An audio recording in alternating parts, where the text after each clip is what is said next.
Today we will discuss how to measure skin fold in human body.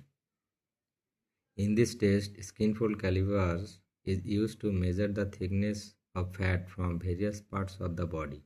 After measuring the thickness of different parts of body, the measurements are put in an equation form to calculate the body density. Noted that different equation for girls and boys. After calculating body density, the result is put in another equation to calculate the body fat percentage.